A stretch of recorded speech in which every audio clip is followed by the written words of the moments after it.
Watch the microphones.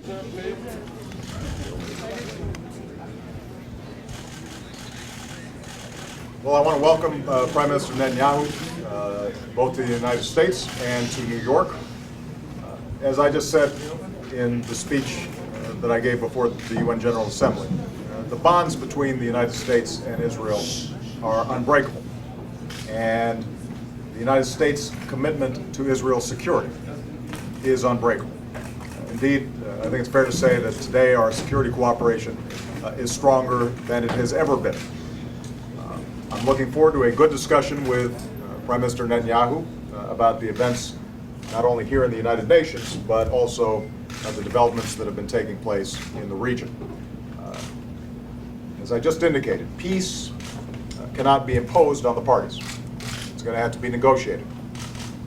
One side's actions in the United Nations will achieve neither statehood nor self-determination for the Palestinians, but Israelis and Palestinians sitting down together and working through these very difficult issues that have kept the parties apart for decades now, that is what can achieve what is, I know, the ultimate goal of all of us, which is two states side by side living in peace and security.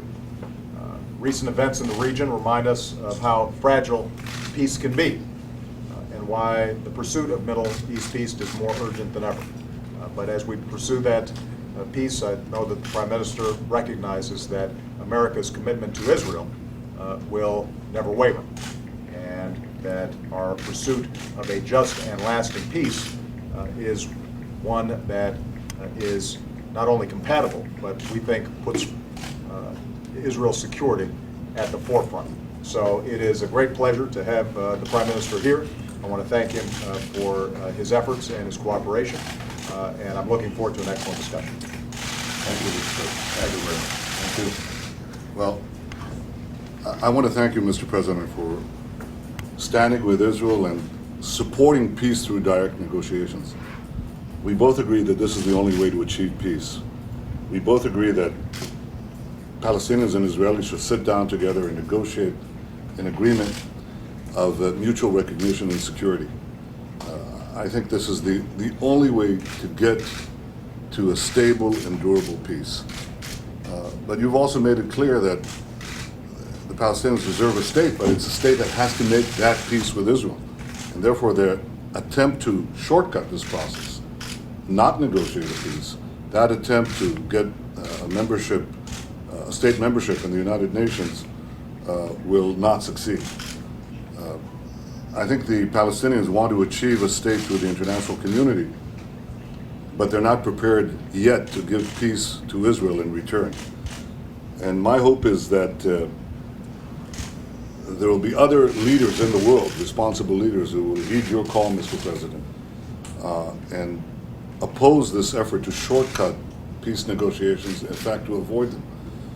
Because I think that avoiding these negotiations is bad for Israel, bad for the Palestinians, and bad for peace. Now, I know that these leaders are under enormous pressure, and I know that they're also, in this House, from personal experience, I can tell you, automatic majorities against Israel.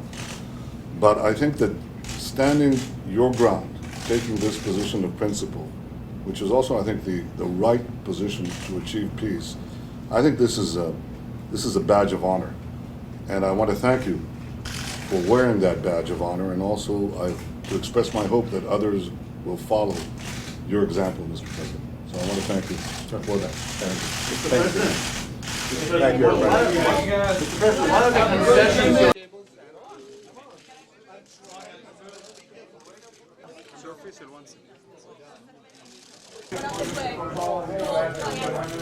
Guys, start moving. Thank you, guys.